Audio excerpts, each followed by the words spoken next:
Professor of English, and I am going to talk about. You just screen that, yeah. Yeah. Because right now it's you on the Zoom, can you bring up the slides? Oh, yeah. Just a second. Sorry, we adjusted, that was us, we adjusted something, yeah. It looks fancy. And then can you minimize the Zoom, because right now it's viewing the Zoom window. Right.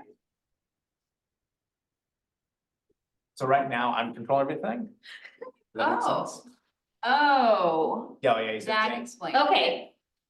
We got it. How are We you got it, controlling everybody. We're everything? totally good. We got it. Confused. All right, awesome. Yay, we're ready. All right.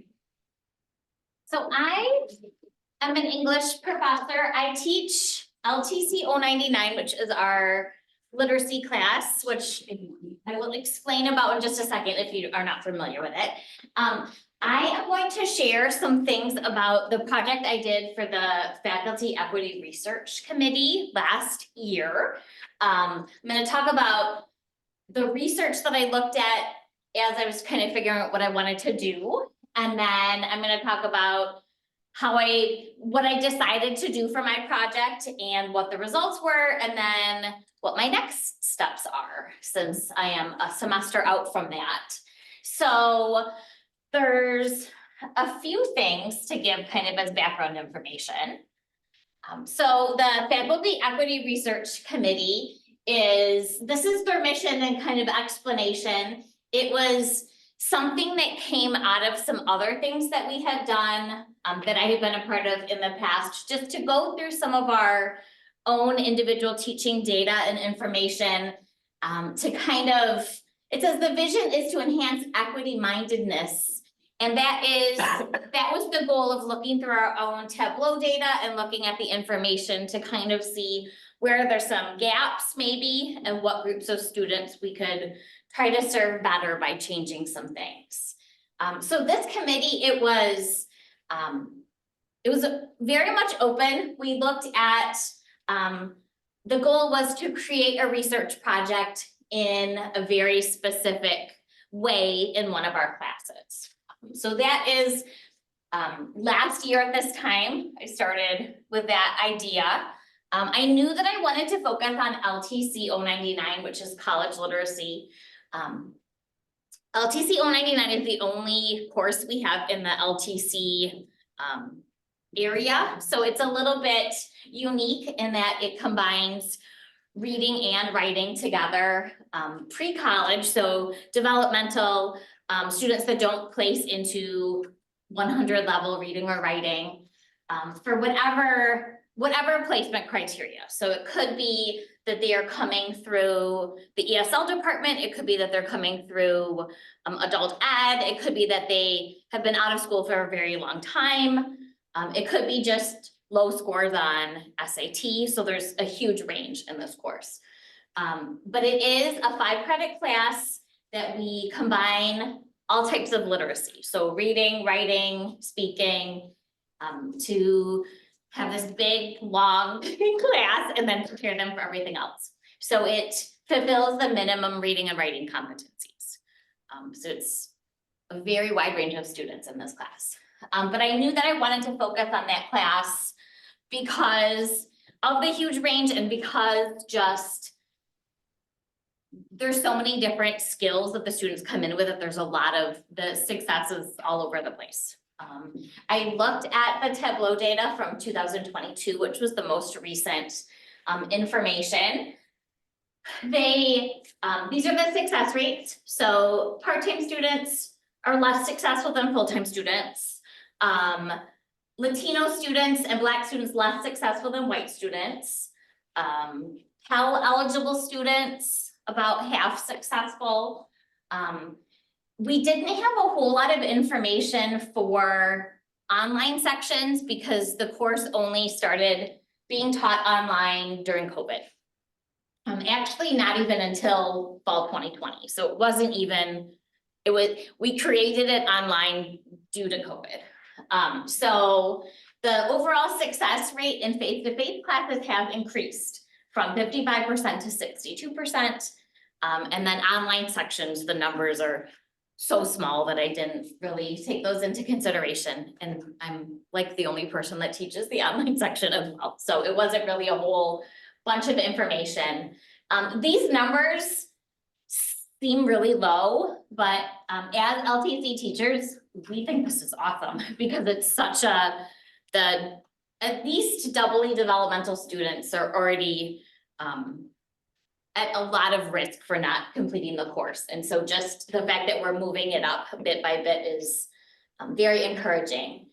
So this was the data that I started with, and yes. Like, whenever you saw this data laid out in Tableau, was it like what you expected? Was it like interesting or different to see it like disaggregated in this way? Or were there any surprises? Or It like, was what I expected. This first part, the part-time and full-time, I think was a really good confirmation for me, because I kind of thought that like a lot of LTC students are part-time and they're taking, because they're placing into developmental courses, they can't take a lot.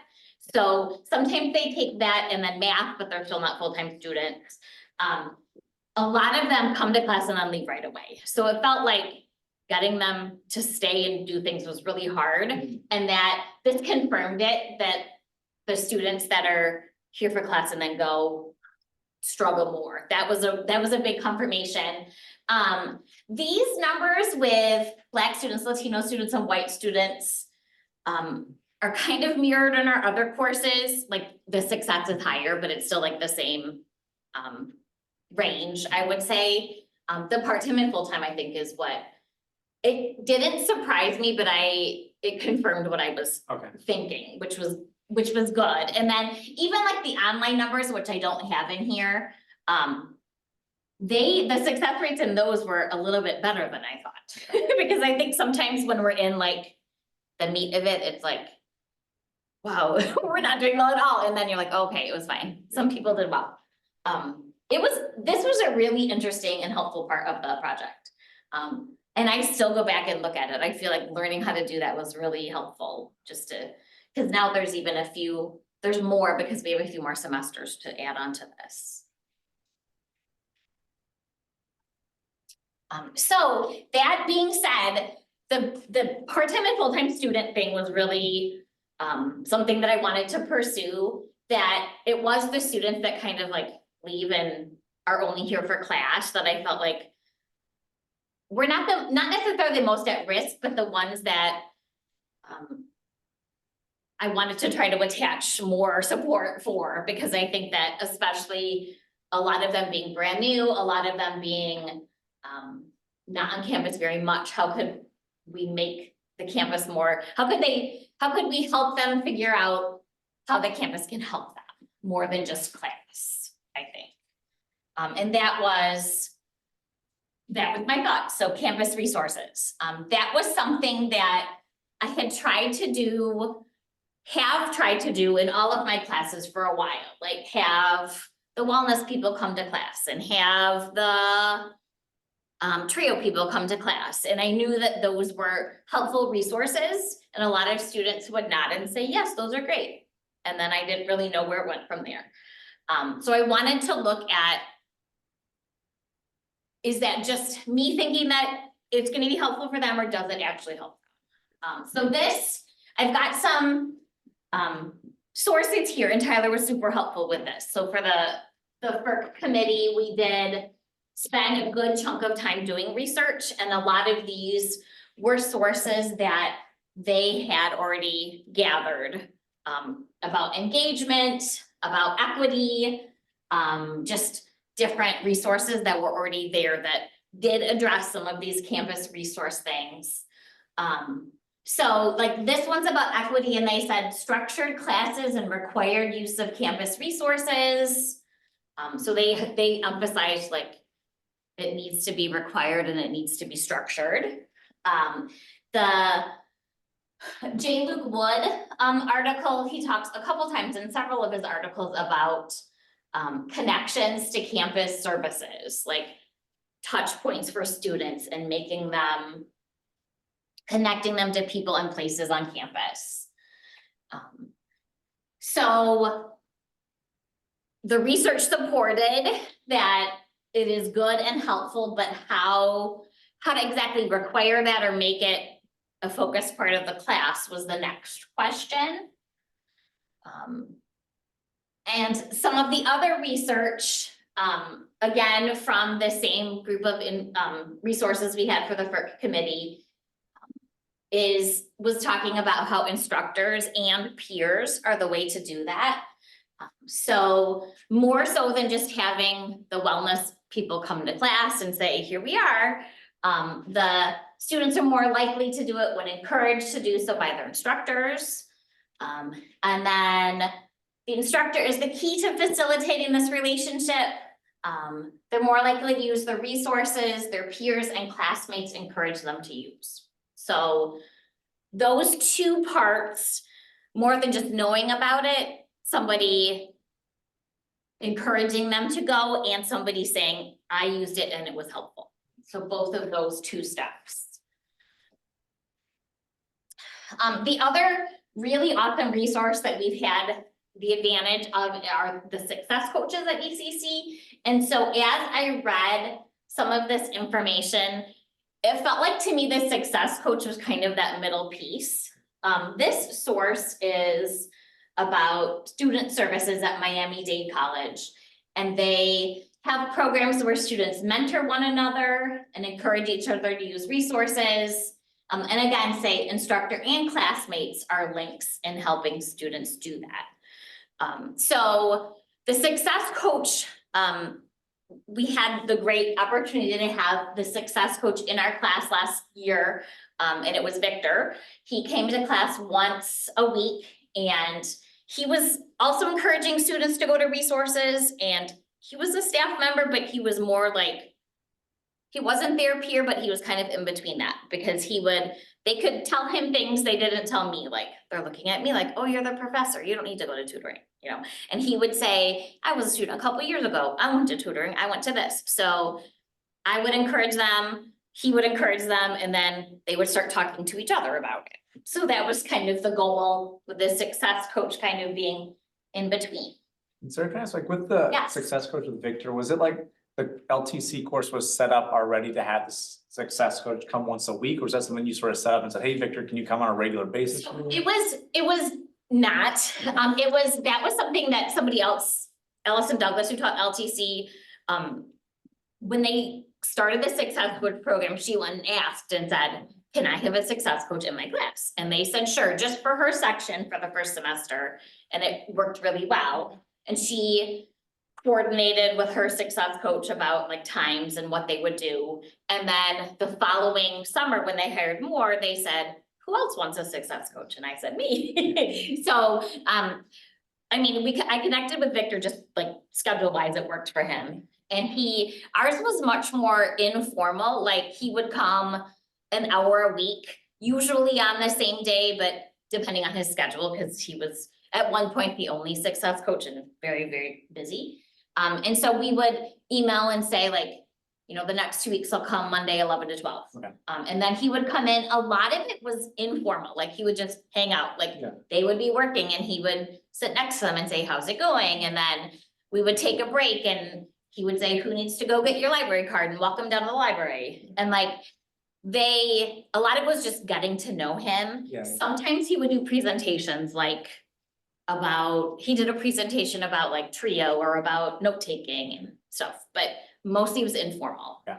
And everybody kind of uses it in a different way. I think mine is probably the most informal and like, just be here so they know you're here.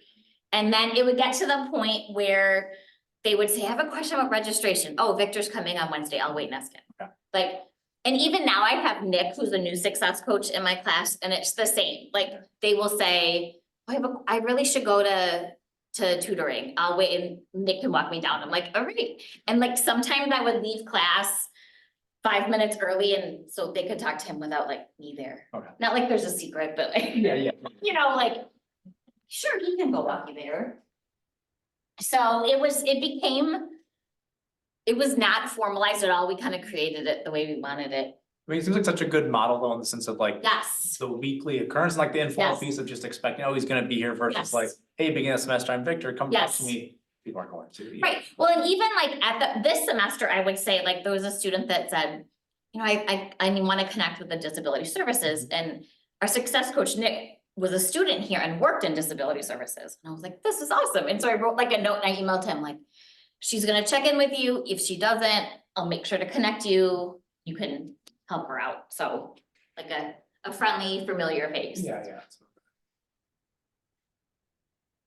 All right, so what I decided to do was kind of do this formally and deliberately in my fall LTC class.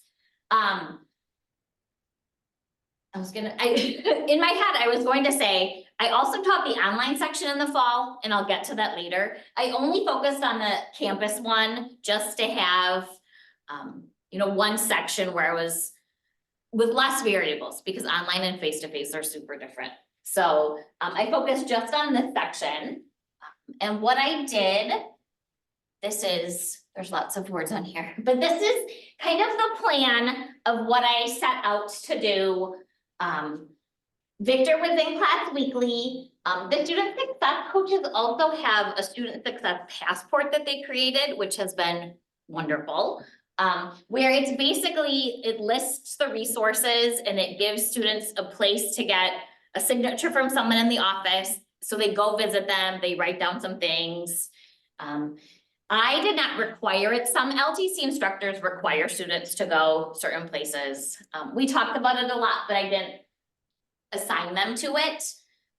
This semester we're using it again, and it's like I had a group of students go and they saw a campus police officer, and he was looking through it and saying, why am I not in here? We want to be in here. And so I emailed the police and the success coaches, and they are putting the police department in there for next semester. So they thought it was cool and they wanted to be a part of it.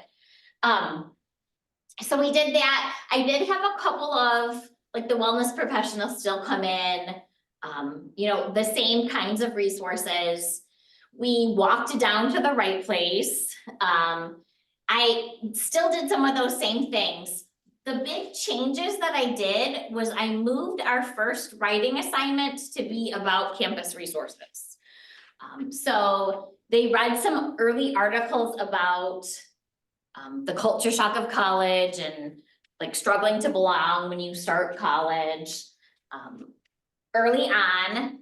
And then I had them start investigating some resources that students could use with similar issues. They did weekly journal assignments. So I had several journal assignments throughout where they specifically talked about what resources are you gonna use? Which ones have you used? How has having the success coach helped? So adding in this first good like 5 weeks about campus resources was the big shift that I made. I had them take in week 3 a college knowledge survey on D2L, which was like which of these have you used? What do you know who your advisor is? Do you know where the library is? And then I had them do the same one the last week, and then also a sense of belonging survey, which was kind of short answer things the last week as well. So assignments about it, journal assignments, and then some surveys. I'm sorry. Ooh, my watch is talking to me. So this was the actual assignment. The sources over there, those are the 3 articles we read in class about college resources. One of them specifically about TRIO by a woman who works at DePaul and works in their TRIO department. The culture shock of college, and then later one, the pandemic generation goes to college, which is much more current and much more reflective of their actual experiences, because it's very, very similar to how many of them finished high school and started college. So the actual assignment is this. They summarized struggles that students faced looking at the articles, because as a literacy class, we always write about some readings. So they did that. Then they investigated one ECC program or resource, and then talked about ways that it could be improved or expanded. I kind of told them, like, if money was no object, what would make this even better? Like, it would be bigger, we would hire more people, everything would be free. And then obviously talk about like, the reason we can't do this right now is because everything's not free. You know, like, we can't hire 20 success coaches, it would be awesome, but we can't. So those are the 3 things they did in the essay. So for the results, initially, when I thought about this project, I was worried about putting like too much emphasis on like if they passed the class or what their course grade was, because with a group of developmental students, there's so many factors that I didn't want it to be like, here's 20 students and it was all this essay that made them succeed. So I had a lot of different things to look at, and really had no preconceived notion, because I think it will be helpful for them no matter what. Maybe more of them will pass, maybe more of them will finish the semester, but who knows? Because life is crazy for a lot of them. So I did look at the course completion, the course success. I looked at these 2 surveys, the college knowledge survey, multiple choice questions, the before and after, and then the sense of belonging survey had some Likert scale questions and then some short answer questions that I looked at later. And it was 19 students that completed the semester. 20 is our cap, 1 withdrew very early in the semester, but 19 of 19 completed the course, and 19 of 19 passed, which is amazing. And it was a really good group of students. I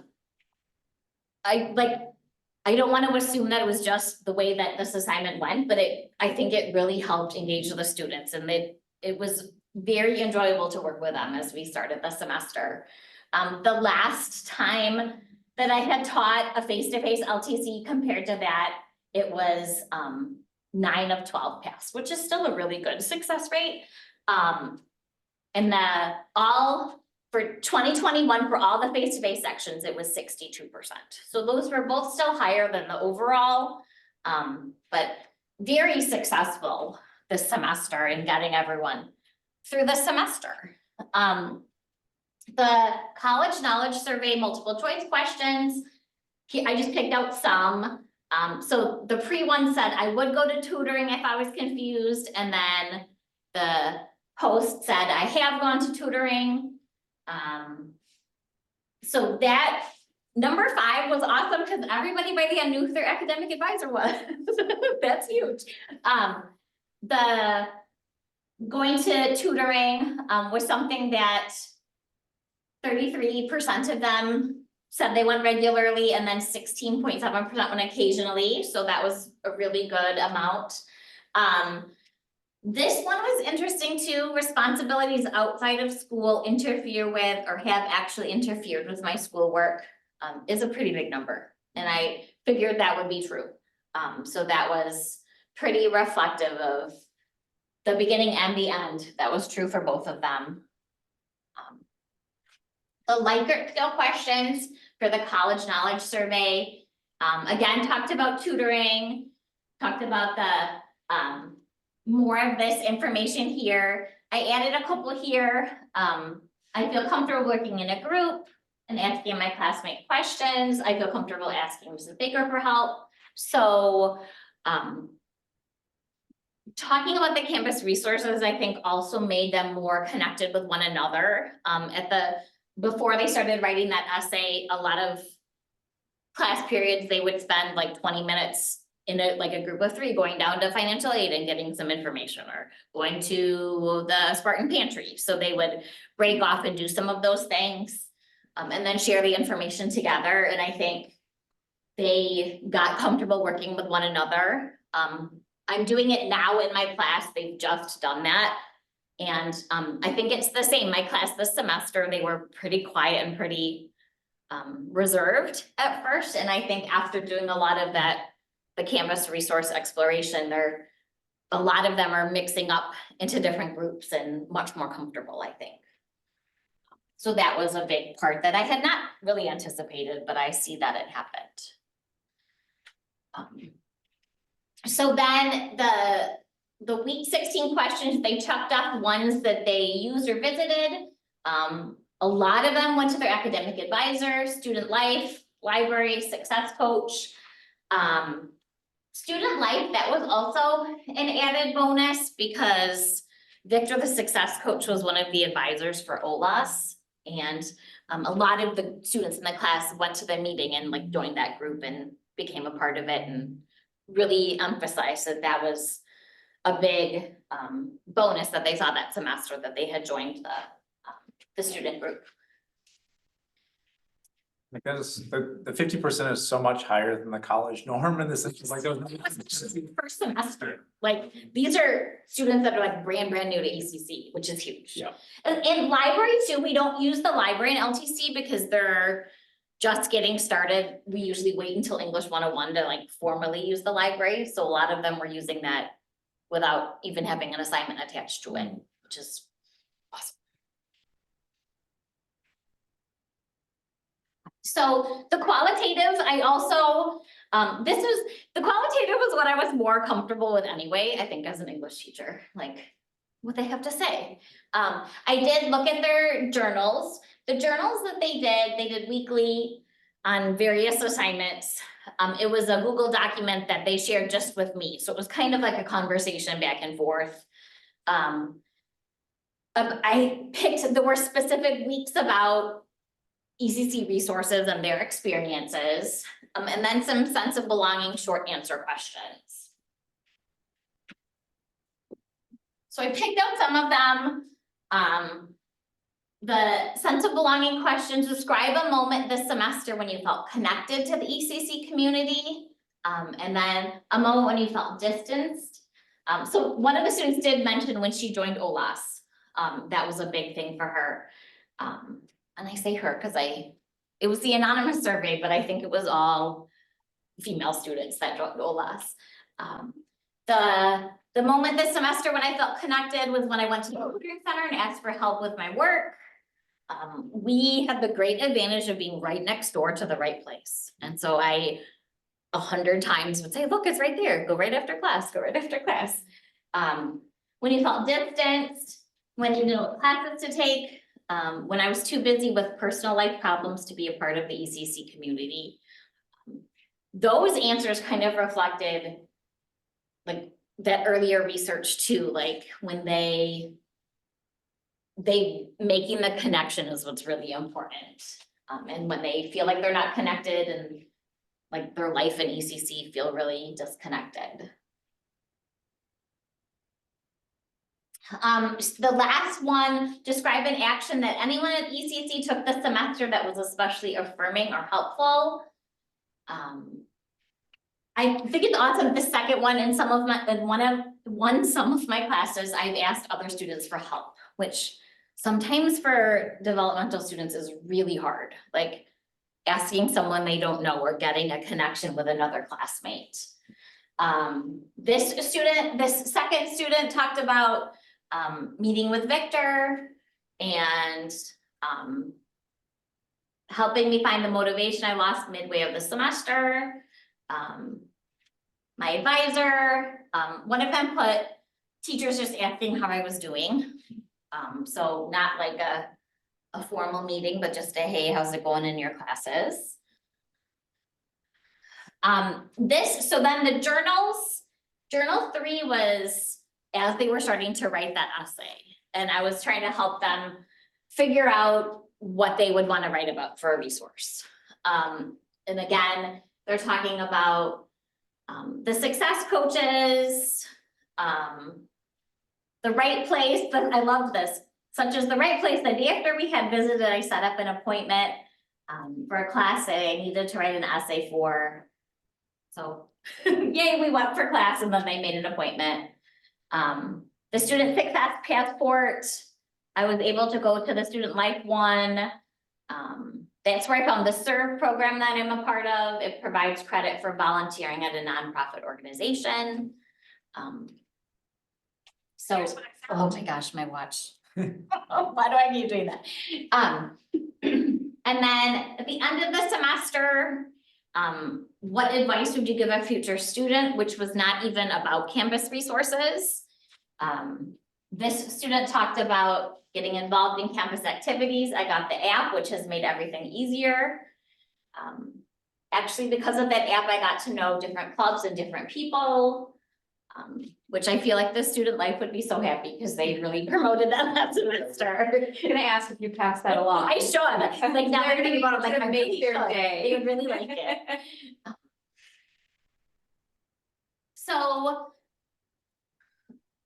a lot of this information is, it was not like concrete, like for sure this helps, and I didn't expect it to be that, but having just even those little things where they're, number one, asking questions at places that, like, I know the right place is helpful for them, and even just going in once now will help them future semesters. And also just making connections with their classmates, with people they know, they have somebody they can ask for help. Like they know at least one person that's nice and can help them figure out where to go. Makes them feel like they're a part of the community and makes them feel like it matters that they're here. So that was the big takeaway that I had. Not necessarily like check off that 10 students went to tutoring, because that's great, it helps them as students, but also that it was so much more of just them wanting to stay here and wanting to be a part of the community. So where do we go from here? I put on here, because that was one class of 19 students. So being able to replicate that is probably very difficult. Just like even spring semester LTC students are very different from fall semester. A lot of the spring semester students I have are repeating the same class and were unsuccessful, which there's a lot of different challenges with that. So ultimately, like my conclusion was I can't control how much or how often they use campus resources, but I can control how much we talk about them and emphasize them and read articles about them, and bring people in to give them lots of exposure, especially for the students that are part-time and needs to leave right after class because of all of their life things. This amount of time was the time that I could give them to go see things and talk about things. It is, because it's a 5-credit class, our classes are 2 hours and 20 minutes.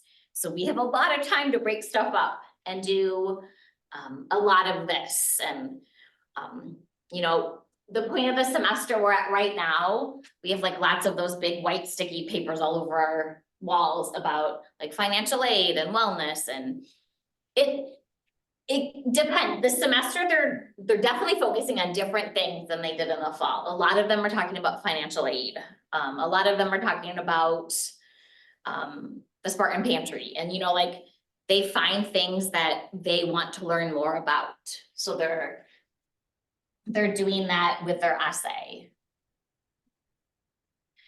So the next step for me to think about is how to make these adjustments for my online section. In the fall, I kept the online section the same as it had been, and it's the same this semester as well, mostly because fall to spring is a really short time to change a whole lot. But so they still write about campus resources, but it had been at the very end of the semester for both the face-to-face and online. The face-to-face, I moved it first and it was really successful. I kept it at the end for online students. This is one thing that I definitely feel like I need to consider, that online students just are still getting familiar with ECC and may not have been to campus at all. Some of them are, but some of them are not. And it may take them longer to get to use resources, either online resources or if they come to campus. I'm with my online students right now, I've like shared with some of them how you can make Zoom appointments for the right place and you know, there's online services that they can use.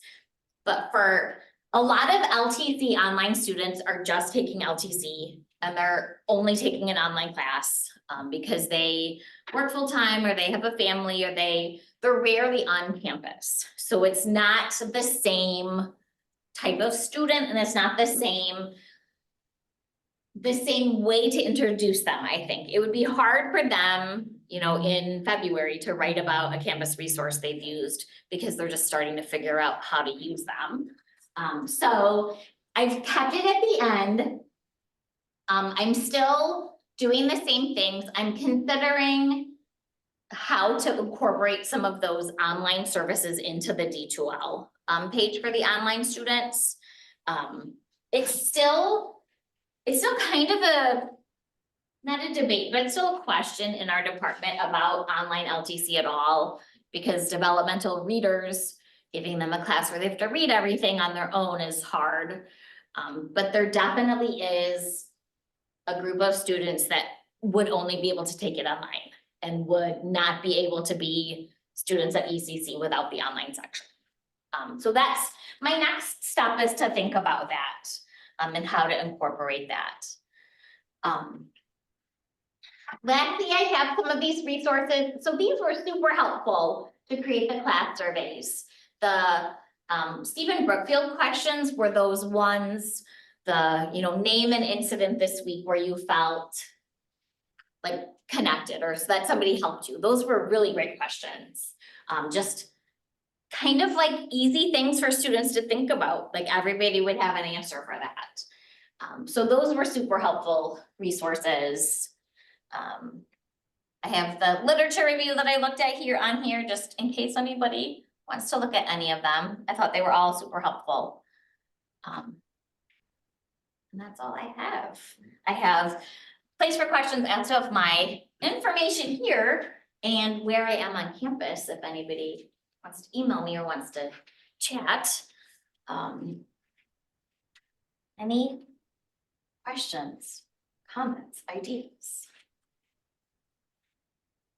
I feel I can throw out there. And thanks again for sharing this. I know we've worked together on this. Yeah, I like great. doing this so much because it's fantastic.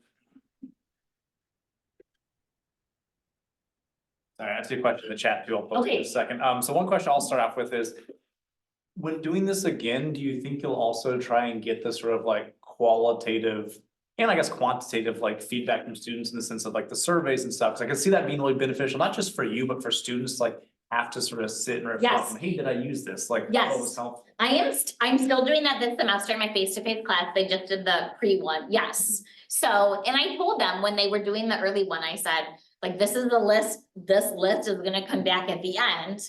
And you can see like, what have I done? And face-to-face is easier for that as well because they're sitting in class and I can have them take it. I did have the online section take the pre-survey just to see, and a good number of them did. So yes, I'm definitely still having them do the surveys. The journals are the same, because it will be interesting to see how this spring semester group is different. Like in my head, I think, was that fall group just a really good group? But who knows? Like, so it's good to have more information and kind of, you know, like, is a group of students where many of them have repeated the class, is that an advantage or disadvantage? Is it like, there are a couple of students that are saying like, this is what I should have done last semester. And I'm like, yes, let's do it now. So yes, I am still doing that.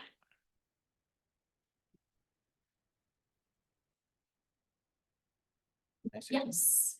So first of all, I thought the talk was excellent. Thank you so much. You're welcome. This whole concept here is something that I've been sort of I've taken on as a personal project for myself, for my program, the intensive English program. Mhm. Connecting my students with campus Right. resources.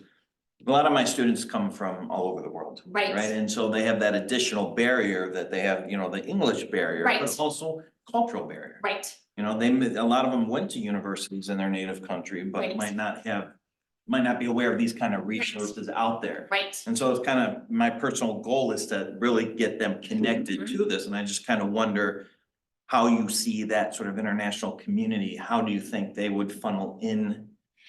So I think one of the students I had last semester was from Colombia, so she was an international student. And I think, first of all, having Victor in our class was awesome because he was a Spanish speaker. Mhm. So that lowered a barrier right away. I think that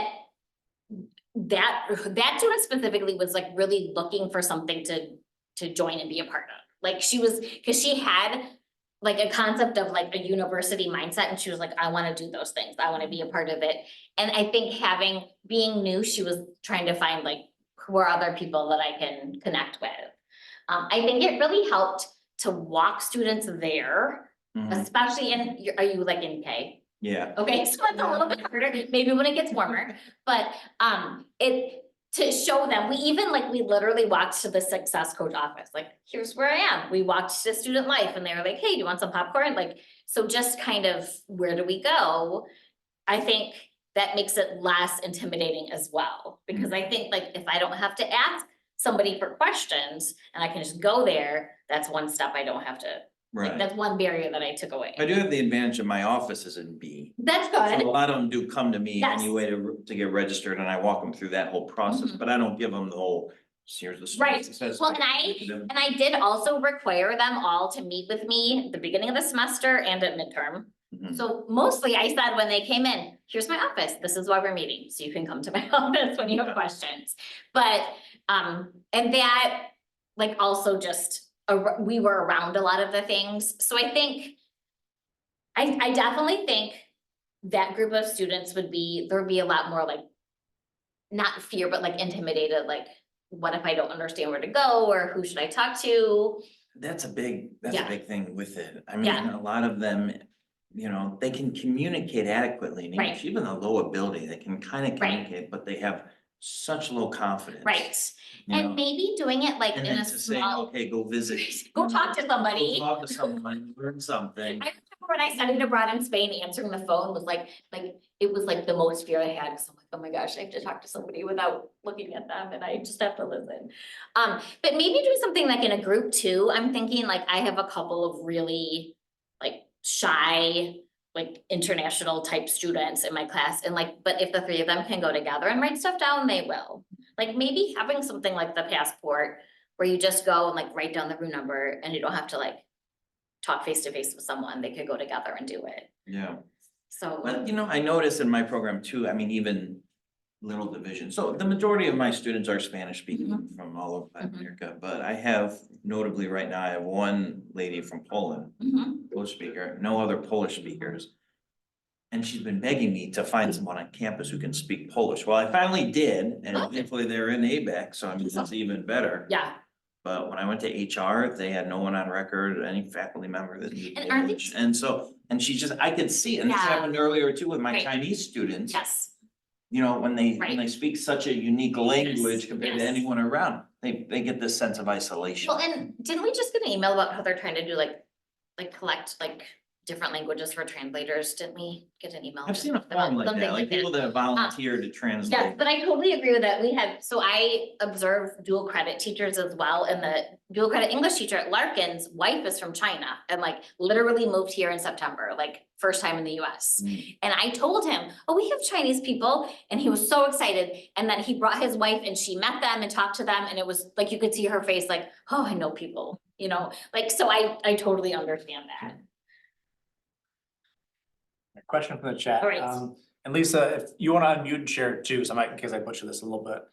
So the question mentioned, results showed non-white students had lower success. Mhm. Was there a difference with the qualitative analysis that you saw? I did not. So yes, I'm gonna go back to that slide. So that was, yes, the Tableau data shows that. I did not in my surveys ask for any of that identifying data. So I couldn't, it was just the overall group. I didn't separate it by gender or race or anything. So that would be interesting to add, and I'm sure that it could be separated, even just that information based on like their ID numbers. As long as you have the ID. Yes, so it could be, that is something interesting to think about. Because, And keep it in mind, can you hear me?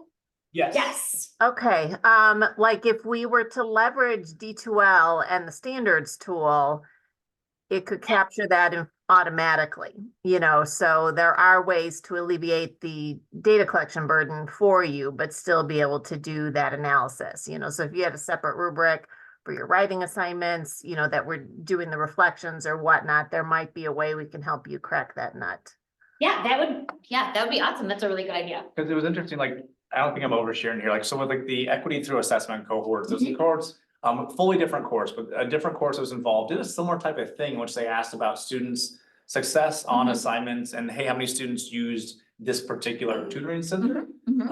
And it didn't repeat itself over multiple semesters, but at least one semester, one entire student population based on race or ethnicity didn't use that, tutoring center. That's interesting. And the really good interpretation that the instructors had is like, it's not a matter of, hey, these students like aren't going based off motivation or something. Right. There's some sort of thing in the way that we're inviting students that the message Right. does not feel welcoming to this group of Right. students. Right, And so it was really helpful in that regard. Again, it didn't repeat Yes. itself, but it was this big moment of like, oh, 100% of that student group did not use that it. is Something's going on. interesting too, because it would be like the part-time, full-time thing, I think would be really interesting, because a lot of them tell me that, but I don't remember off the top of my head which different groups, and even like adding in like international students might be, or students coming from the ESL program maybe. Cause I know I have all those different groups this semester. Yes, that's a very good idea.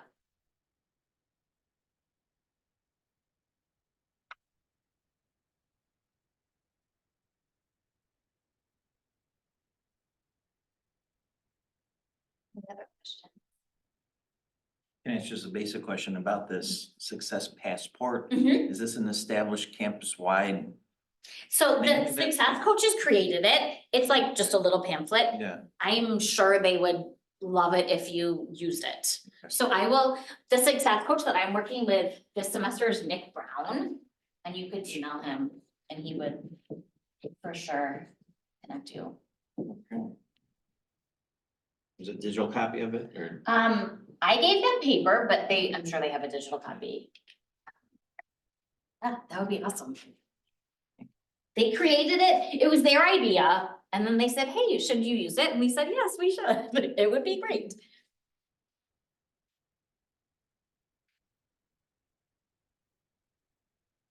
And they even modified it for some instructors too, like I just used the general one, but I know one of the other instructors wanted specific due dates, like go to 3 by this date and 3 by this date, and they added that in for her, so.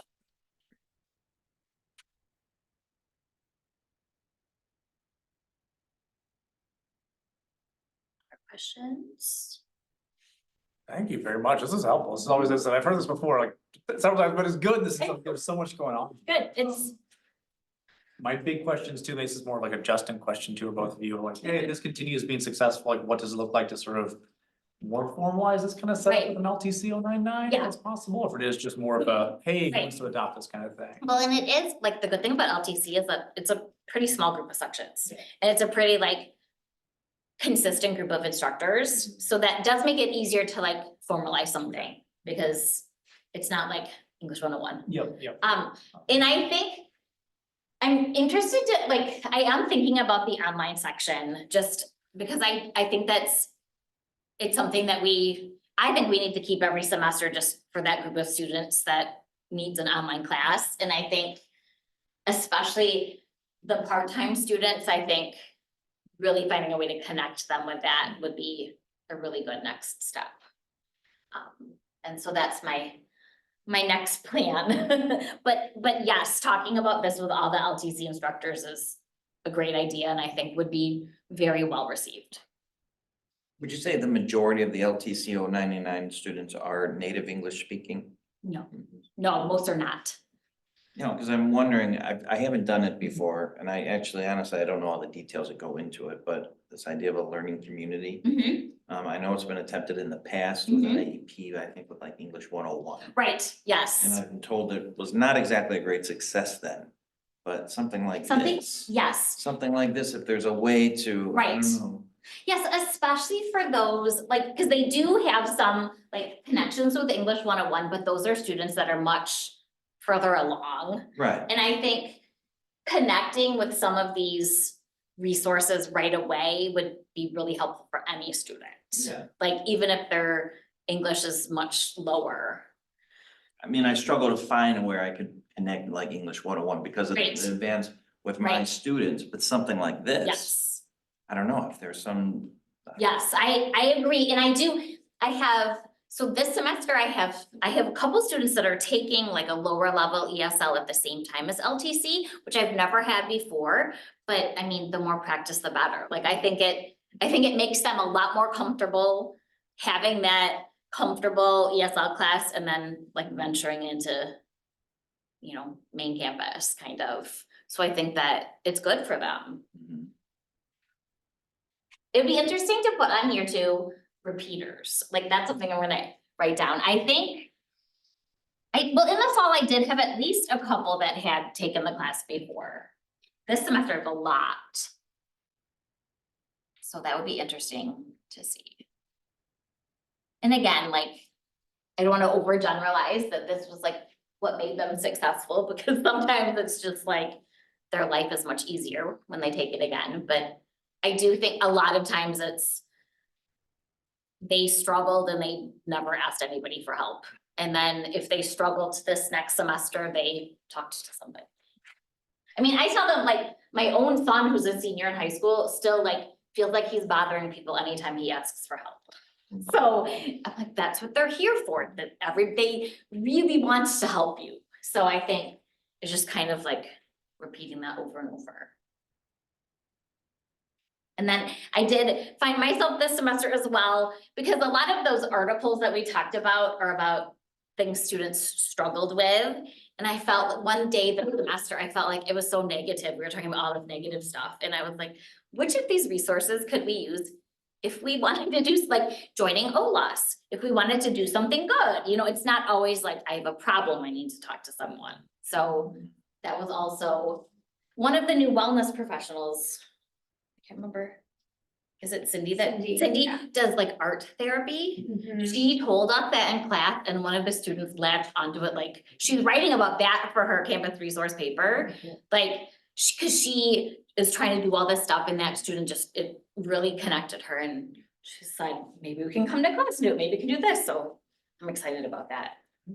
I love when I get to learn all that stuff too. Cindy presented earlier this morning, it was talking Yes. about all the different Yes. therapies she's. And she did like equine Practice. therapy and she was trying to get a group to do that. Yoga, yes, it was. quite a Yeah, list. so one of the students, she's writing about wellness in general, but like focusing on that. And I said, if she needs a class to, you know, to practice with, we can do it. So that was fun. Thank you again very much. That's You're great welcome. experience. Thank You're good.